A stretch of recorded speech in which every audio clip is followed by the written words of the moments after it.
Muy buenas tardes o buenas noches, bienvenidos a otro, llamémoslo, episodio de estos sábados culturales, en los cuales no pretendo sino entretenerlos y con suerte despertar el interés de ustedes por algún tema que yo aquí no puedo hacer otra cosa, ni soy capaz de hacer otra cosa que tocar cuando mucho el ABC del asunto.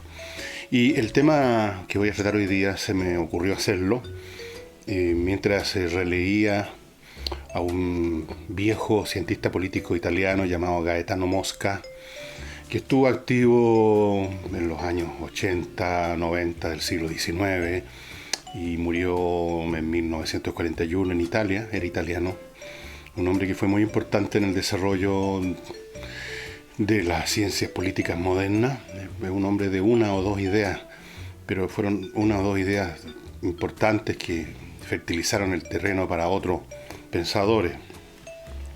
Y releyendo este personaje y por lo que dice este personaje en su principal obra, y por una frase que recordé mientras lo leía, es que se me ocurrió este tema. La frase que recordé fue una que perpetró el escritor británico H. G. Wells, el autor de La máquina del tiempo, de La guerra de los mundos, etc., pero que además escribió unos libros de historias así como resúmenes, hizo ensayos, etcétera. Era un hombre prolífico y múltiple. Y en algún momento, cuando estaba de moda en Europa, en los años 20, en la revolución bolchevique que se había iniciado recién, y muchos intelectuales, como siempre ocurre con los intelectuales, se deslumbran con las novedades como niñitas de 13 años viendo pasar a los cadetes. Entonces estaban todos muy entusiasmados con esto de la dictadura del proletariado, que se anunciaba que estaba instituyéndose en Rusia. Y Wells hizo una pregunta muy simple. Dijo, ¿dónde y cuándo es que el proletariado dicta algo? Haciendo alusión a que en realidad los gobernantes de esta nueva sociedad, este nuevo sistema político, era simplemente los bolcheviques, el Partido Comunista, un grupo pequeño de gente, armada además, con un brazo armado.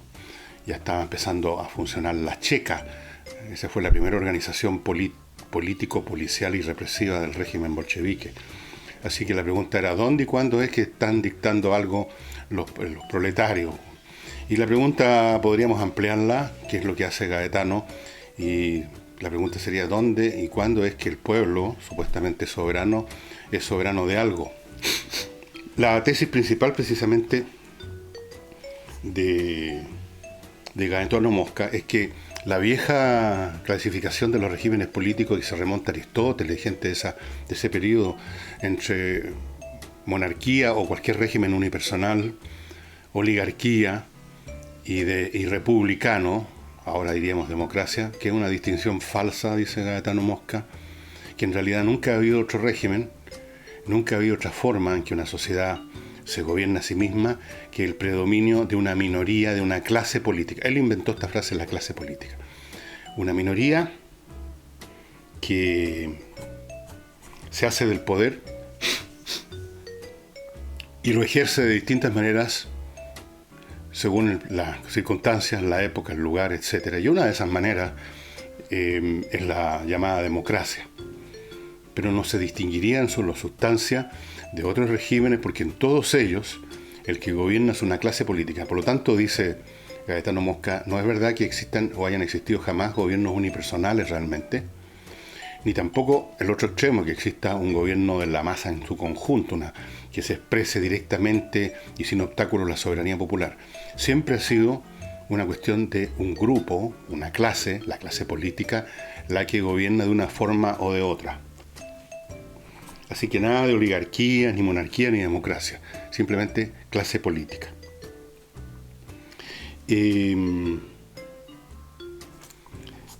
Cada una de estas, toda organización de este tipo, toda clase política, continúa Mosca, se justifica, se legitima, diríamos ahora. En esa época se usaba otro lenguaje, se justifica, decía él, con lo que él llamaba una fórmula política. Y que ahora llamaríamos, gracias a los pensadores que vinieron después, que desarrollaron otro léxico, ahora llamaríamos el principio de legitimación. O sea, ¿por qué nosotros tenemos derecho a gobernar? ¿Y por qué ustedes tienen derecho a obedecernos? Esa es la pregunta para la clase política y para los gobernados. El principio de legitimación sería ¿por qué tenemos que obedecerlo? ¿Por qué es justo que los obedezcamos a ellos? Entonces, la democracia, o la república, como quieran decirlo, no sería sino una de estas legitimaciones.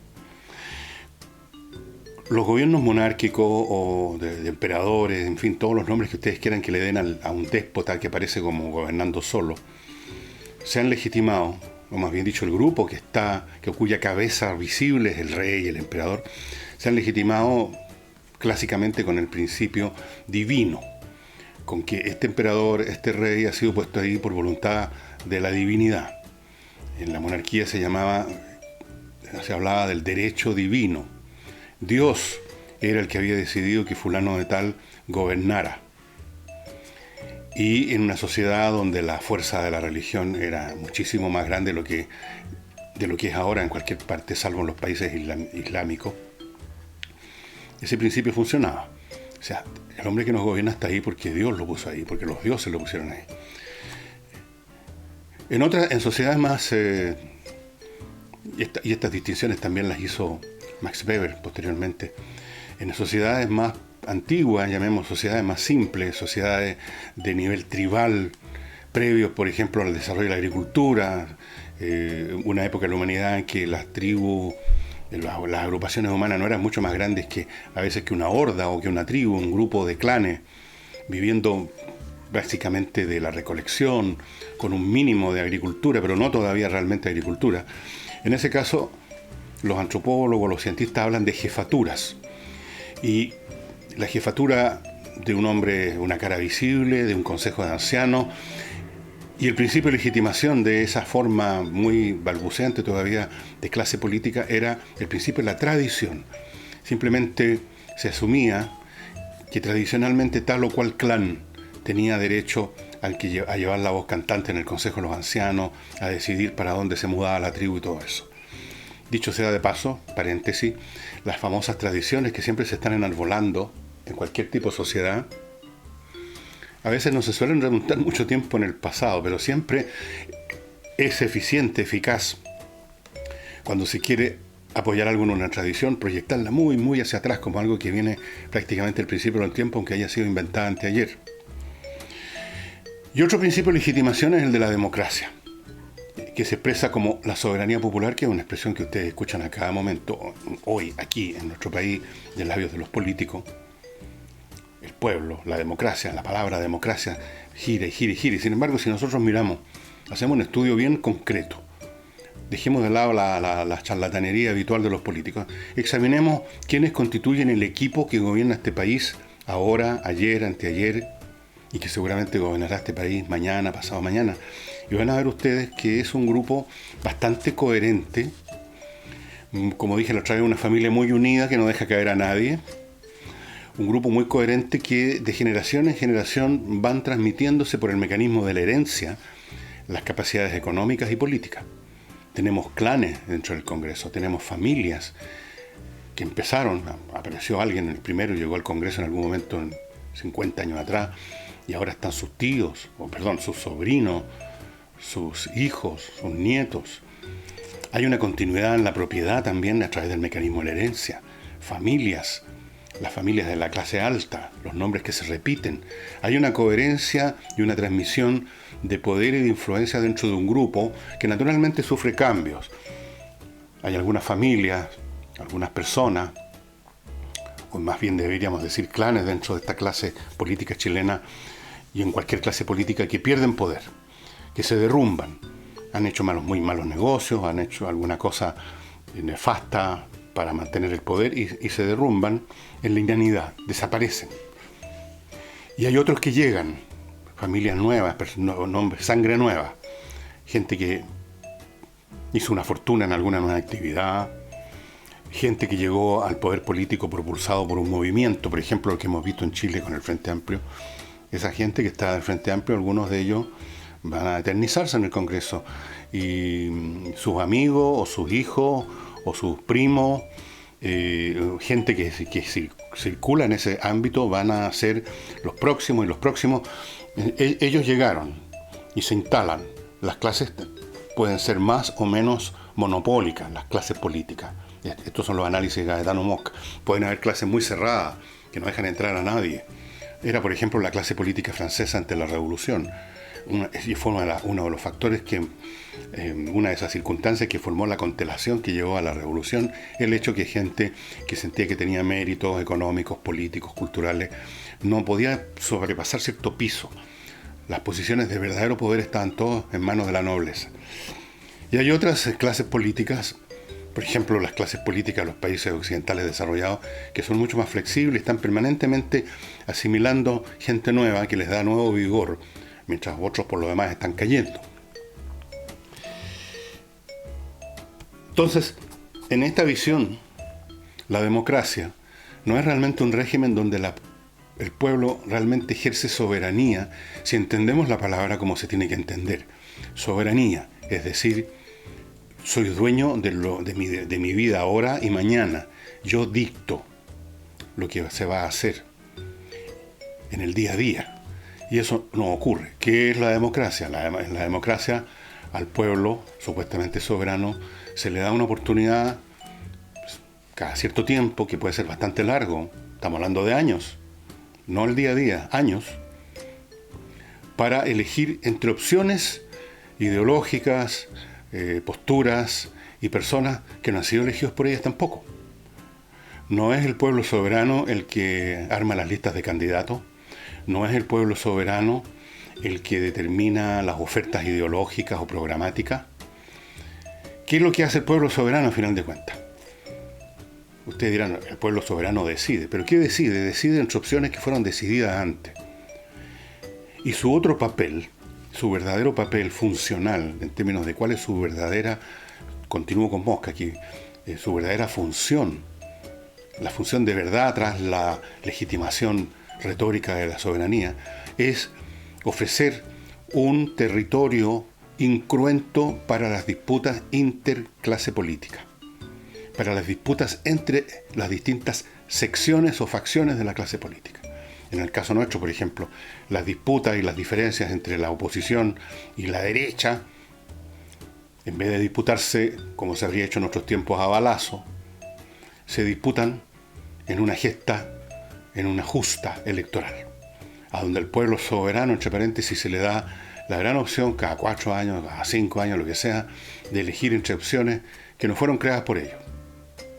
Y una vez que ese ejercicio electoral termina, el pueblo cae otra vez completamente bajo el dominio de la clase política, que hace y deshace. Naturalmente hay toda una retórica, cada régimen tiene su retórica. Las monarquías tienen la retórica de Dios. Dios nos puso a nosotros arriba y por lo tanto hay que obedecer. Aquí la retórica es permanentemente estar citando al pueblo soberano, la democracia, la voluntad popular. Pero todo eso son cuentos de hadas. Aquí no hay voluntad popular ni soberanía popular. Aquí hay voluntad y soberanía de la clase política. Esos son más o menos los raciocinios de Gaetano Mosca, con los cuales yo estoy, no sé si en un 100%, pero un 90% de acuerdo. Así es como funciona la cosa. El propio Gaetano Mosca, en el prólogo de su obra principal, menciona que no se trata, cuando uno escribe o estudia el funcionamiento de las sociedades, de hacer juicios de valor y determinar lo que a uno le gustaría, cómo debiera ser el mundo, cómo debiera ser un régimen político. Eso es una tontería. Eso lo puede hacer un político que quiere engatusar a sus clientes y entonces les cuenta un cuento hermoso sobre cómo debiera ser el mundo. El cientista lo que tiene que hacer es estudiar lo que hay y ver cómo funciona, cuáles son las lógicas de desarrollo de los fenómenos que son de su interés. Y haciendo ese ejercicio, Gaetano descubre entonces que no ha habido nunca otra forma de gobernar una sociedad o de un grupo de cualquier clase que con una minoría que él llama clase política. Y de hecho ese fenómeno todos nosotros podemos observarlo, si abrimos un poquito los ojos, en cualquier agrupación humana, partiendo incluso de una patota de barrio. Ningún grupo humano, si ustedes lo piensan por un momento, podría funcionar si efectivamente se pusiera en práctica la soberanía popular, en el sentido de que todos los miembros de ese grupo tienen una participación permanente y no tienen cada cierto tiempo para elegir entre opciones que otros le pusieron, sino que todo el tiempo, en el día a día, pudiera estar determinando para dónde ir. Pero eso es imposible porque ese pueblo no es una una entidad homogénea, no es como una persona que tiene determinada voluntad, determinados propósitos. Es una agrupación, es un agregado de gente, de grupos, de intereses distintos. ¿Cómo podrían hacer nada? ¿Cómo podrían iniciar acción, llegar a alguna parte, cuando hay tantos intereses diferentes, con distintas visiones, incluso algunos de ellos contrapuestos? Finalmente el asunto tendría que dirimirse a la fuerza, y de esa lucha entre estos distintos intereses saldría un grupo hegemónico que gobernara a los demás. En una pequeña patota de barrio vemos incluso el fenómeno de que las cosas no se deciden en cada momento de la existencia de esa patota, con una especie de votación permanente, en una asamblea permanente, sino que hay un líder, a veces acompañado de uno o dos de la banda, que le dan una capacidad extra de fuerza, de capacidad de imponerse a los demás, y así funciona. Así es que lo de la soberanía popular, lo de la democracia para Caetano Mosca era simplemente un cuento de hadas. Los déspotas, por ejemplo, ahora los gobiernos despóticos, los gobiernos en que hay un monopolio del poder, sean o no sean déspotas en términos de su actuación concreta, los reyes pueden ser bastante, digamos, amorosos, pero en teoría, en aquellos regímenes donde el poder está concentrado en una sola mano, el emperador, el rey, el qué sé yo, en el fondo, como igual que en la patota de barrio, dependen de un grupito, de una clase política de la cual ellos son la expresión. En la patota, ese jefe, ese líder, depende hasta cierto punto del uno o dos tipos que lo apoyan en todo y que constituyen, por lo tanto, dentro de la patota, una minoría organizada con más fuerza que cada uno de los individuos aislados del resto de la patota.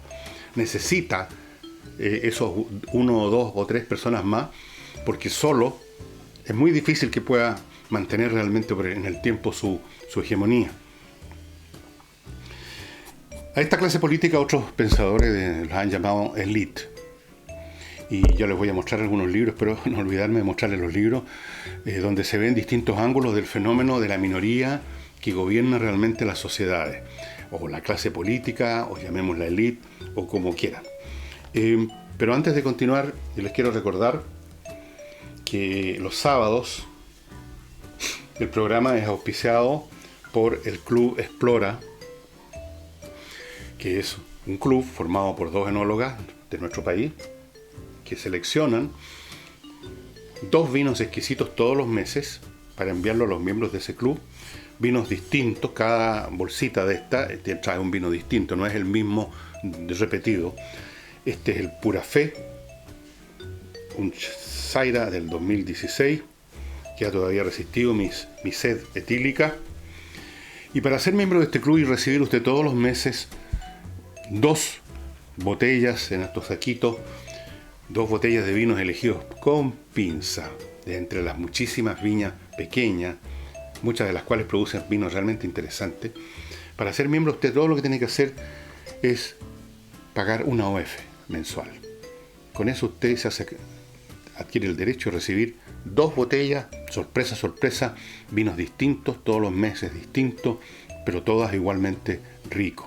Usted puede también regalar una gift card con una suscripción de 1 mes, 2 meses, lo que quiera, a quien quiera hacerle el regalo.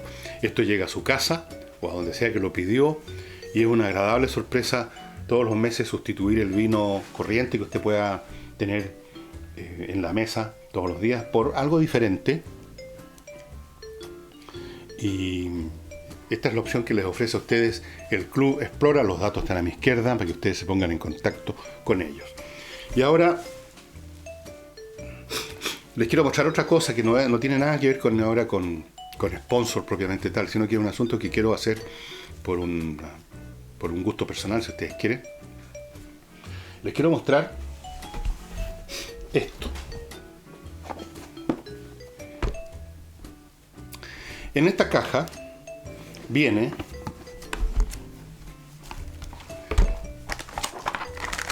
piezas del ajedrez, un tablero que no se los voy a mostrar, y lo más importante, y eso lo hace un estupendo regalo para los niños, lo más importante es que trae esto.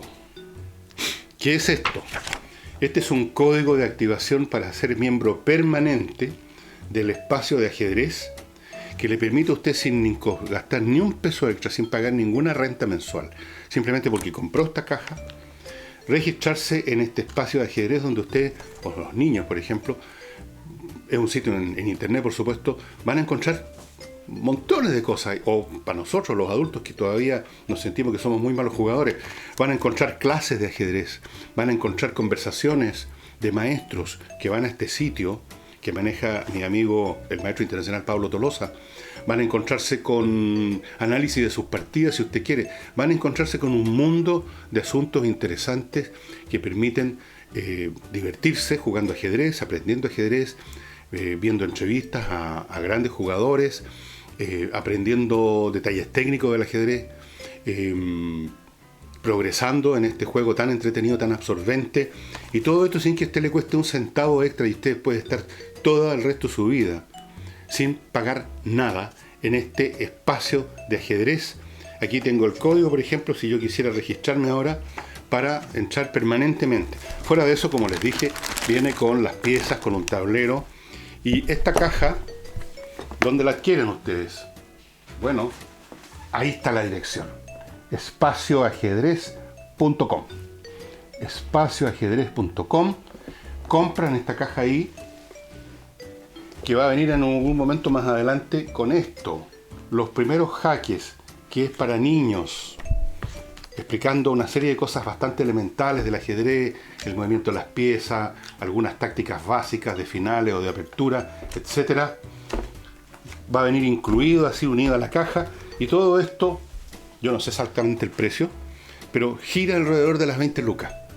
Es decir, por 20 lucas usted le compra a su hijo, a su nieto, a su amigo o para usted mismo un tablero, las piezas y esta membresía vitalicia y sin ningún costo extra a espacioajedrez.com. Yo espero que le echen una mirada a espacioajedrez.com y bueno, esto está disponible en ese sitio. No hay otro lugar donde se venda esta caja, se las muestro de nuevo. Espacio Ajedrez. Tienen que entrar a espacioajedrez.com. Realmente, ya que sus niños, o sus sobrinos, o sus nietos, se pasan la vida pegados a una pantalla de un computador, a veces incluso viendo porno cuando tengan a los 11 años. Si uno es mayor y quiere ver porno, da lo mismo.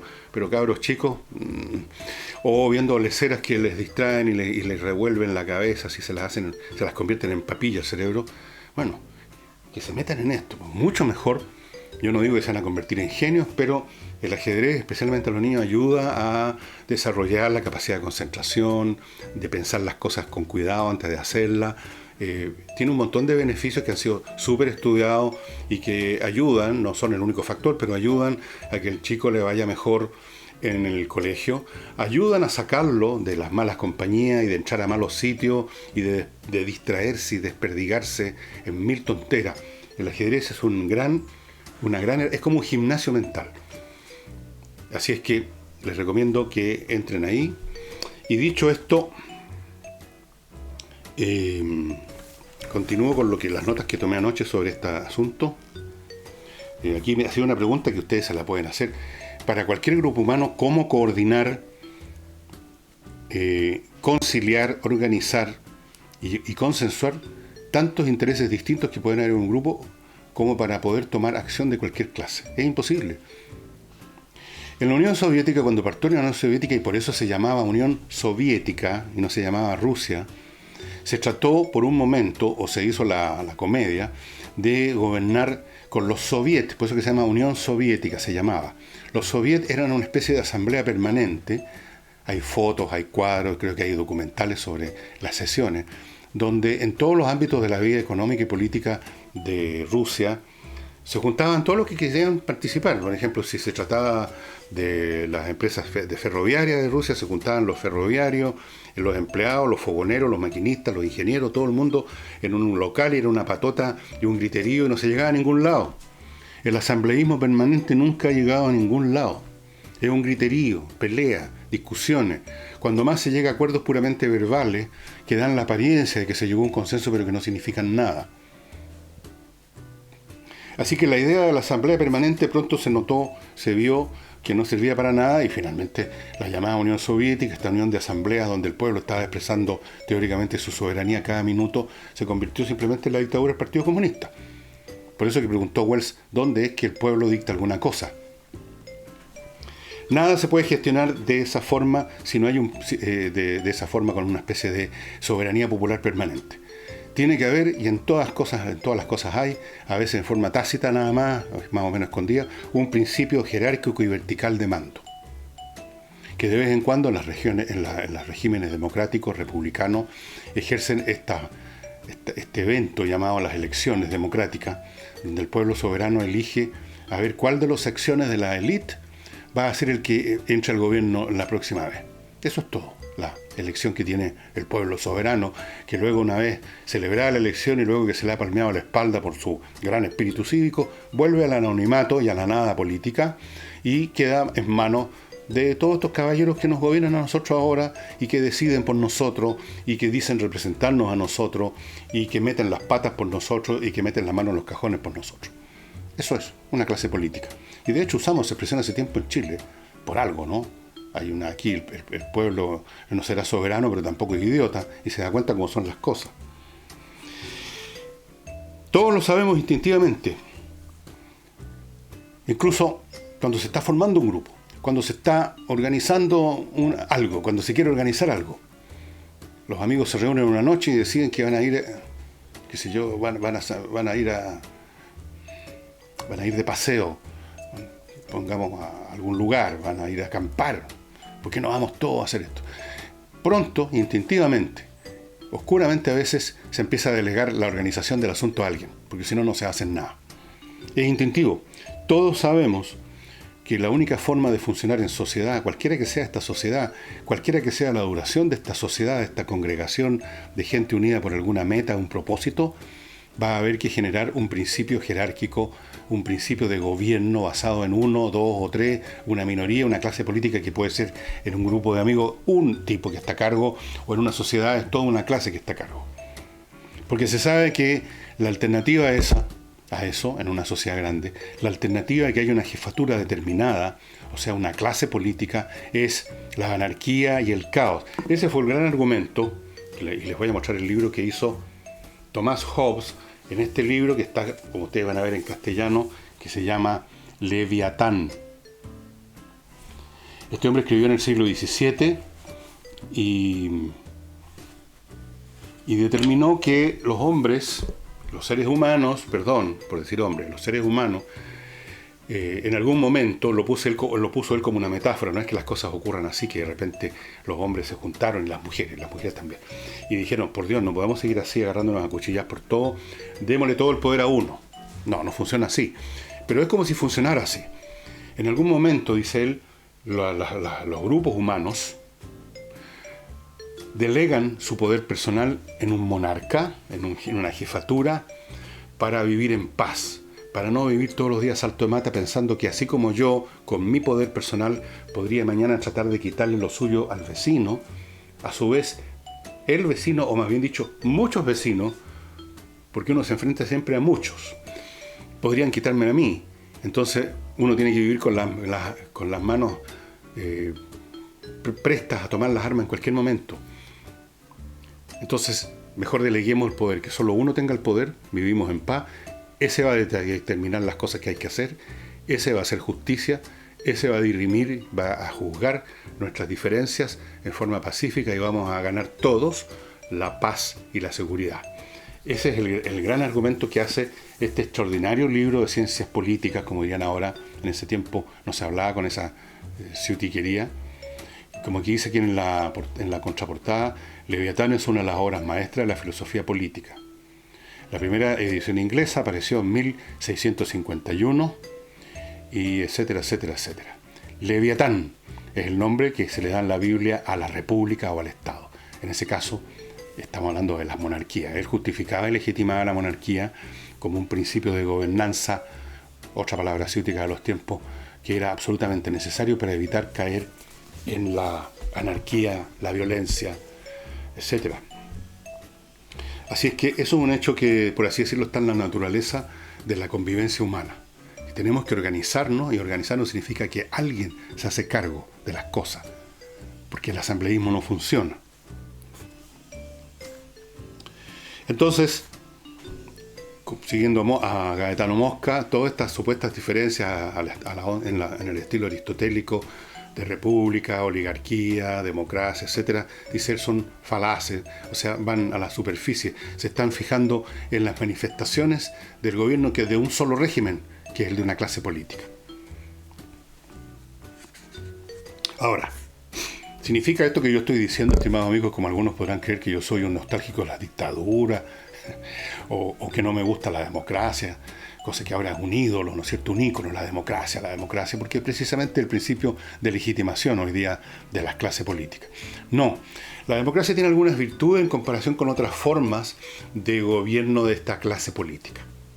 Desde luego, la democracia, porque es una república, ofrece protección jurídica más fuerte que la que podía ofrecer una clase política que tiene teóricamente el poder en manos de un monarca, que aún dentro de esa clase política es el primo inter pares y puede juzgar o determinar dentro de ciertos límites según su capricho, dentro de ciertos límites.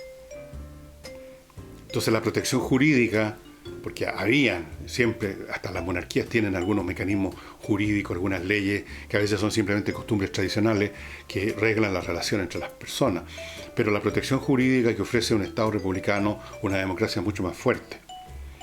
Esa es una cosa. Segundo, las élites de poder son más flexibles. No es un grupo, una casta familiar que se perpetúa en el tiempo y no deja entrar a nadie. Los tipos que tienen, como lo vemos acá en la historia política de nuestro país, como lo vemos todos los días, como, de acuerdo, cuando se producen ciertas situaciones, como fue, por ejemplo, hace unos 2, 3 años, 4 años, el movimiento estudiantil sirvió de empujón para crear nuevas personas, nuevos incumbentes del poder, los Jackson, los Boric, crear el Frente Amplio, crear otros referentes.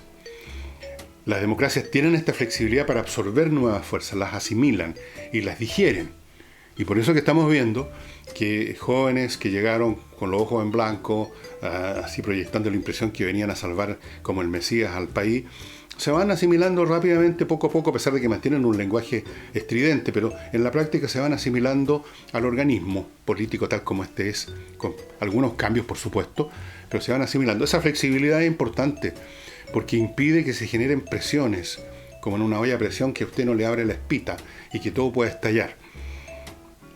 Y otra ventaja de las democracias y las repúblicas que favorecen un poco más que cualquier otro régimen las transformaciones graduales. Las transformaciones, como decía Gaetano Mosca, que en esto es tan reaccionario como yo, se supone, él miraba con horror los intentos de grupos de iluminados por transformar la sociedad de un golpe, como intentaron lo de la nueva mayoría en nuestro país, cambiando varias cosas de un paraguaso, porque eso solamente produce, Gaetano Mosca tiene toda la razón, produce, decía él, daño, produce revueltas, produce conflictos, produce muertos, produce desastres. Es muy fácil, decía él, derrumbar un sistema institucional, pero por Dios que es difícil construir uno nuevo que funcione, tal cual. Las democracias y las repúblicas, en medio del forcejeo, incluyendo incluso a grupos que quisieran hacer eso, cambiarlo todo, transformaciones profundas, pero la democracia tiene todos estos mecanismos que permiten o que obligan a estas castas, a esta clase política, a resolver de otra forma las cosas. A empujones, a la rastra, con 1000 oposiciones, con gran lentitud, se van produciendo algunos cambios poco a poco que a la larga pueden ser beneficiosos. A la larga.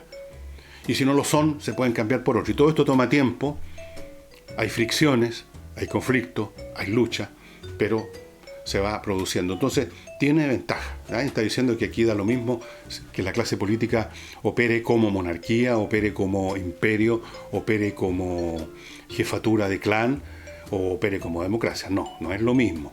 Pero tampoco hay que creer de que son cosas tan distintas y que aquí el pueblo soberano, que nunca existió, está gobernando.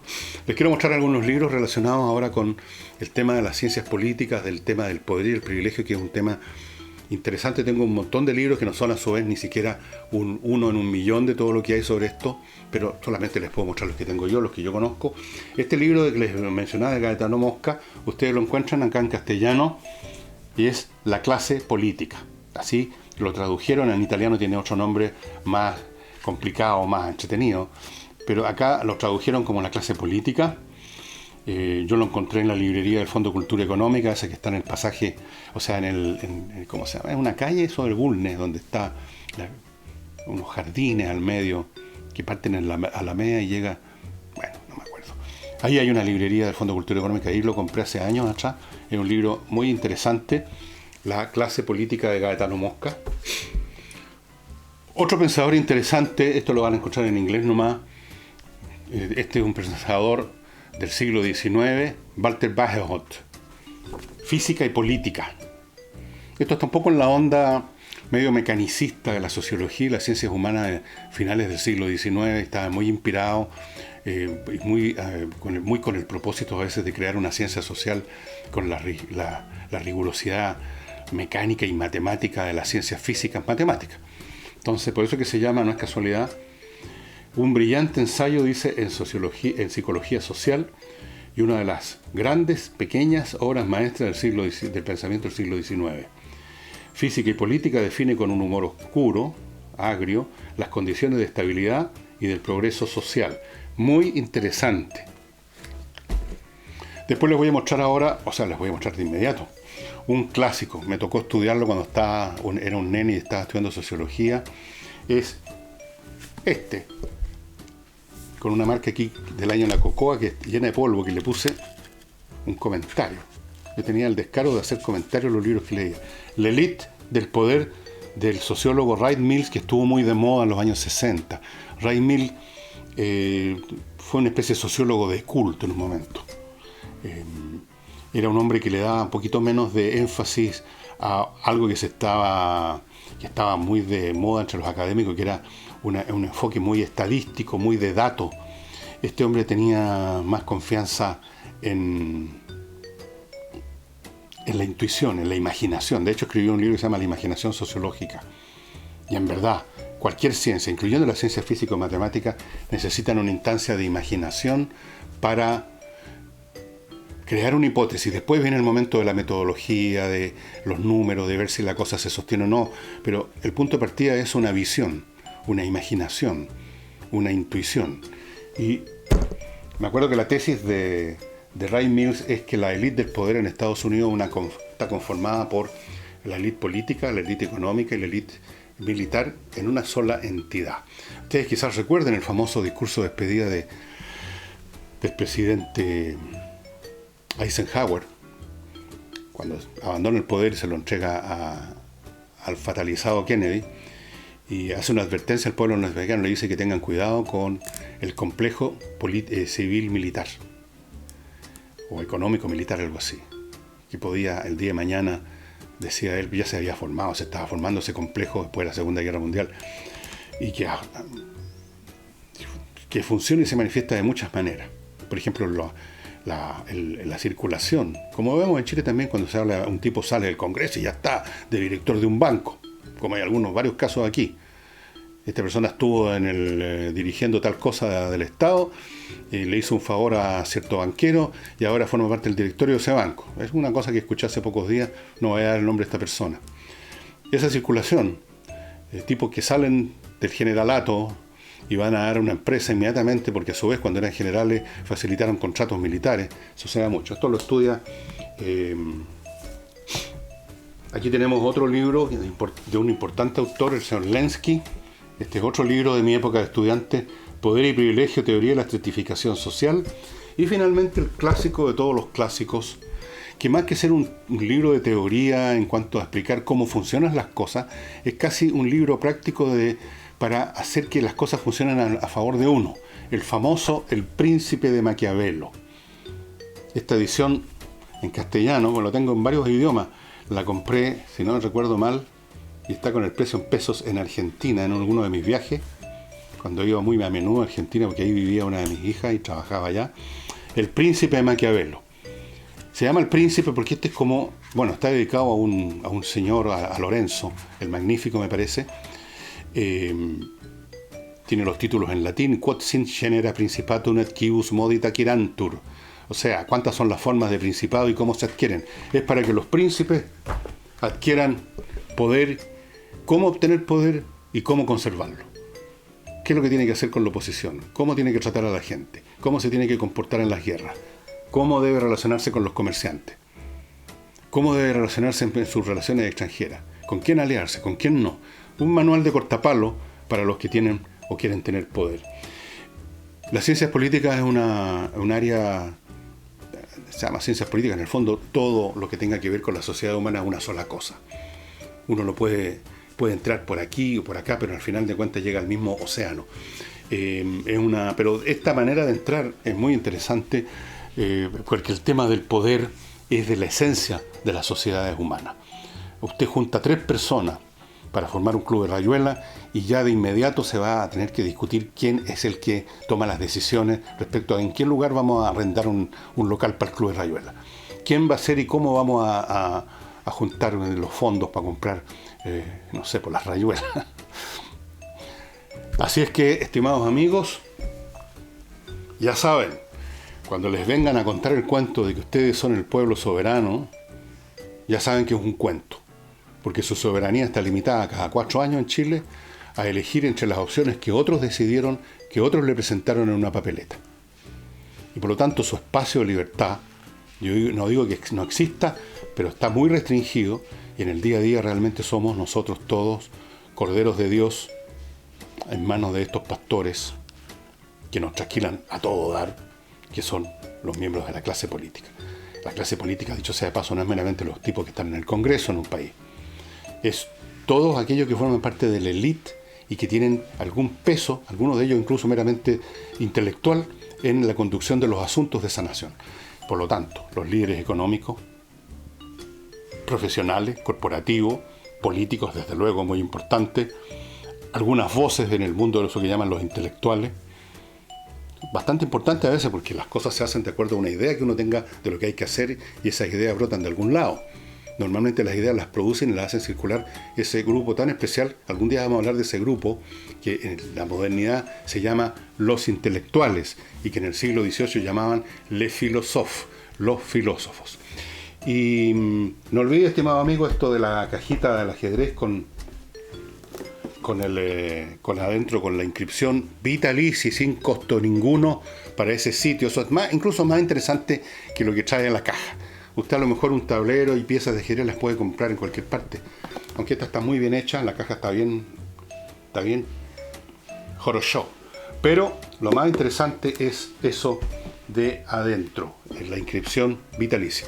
Y eso sería todo por este sábado. Espero haberlos entretenido. Este libro yo se los recomiendo que sea el primero que lean.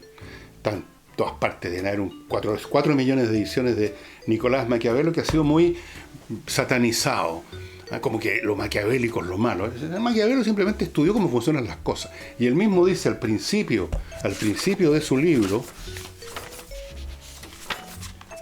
claro, a Lorenzo de Médici se lo dedicó este libro. Lo primero que dice es que hay que estudiar las cosas conforme a como son, simplemente, y no conforme a como uno quiere que sean. Y eso sería todo, estimados amigos. Muchas gracias.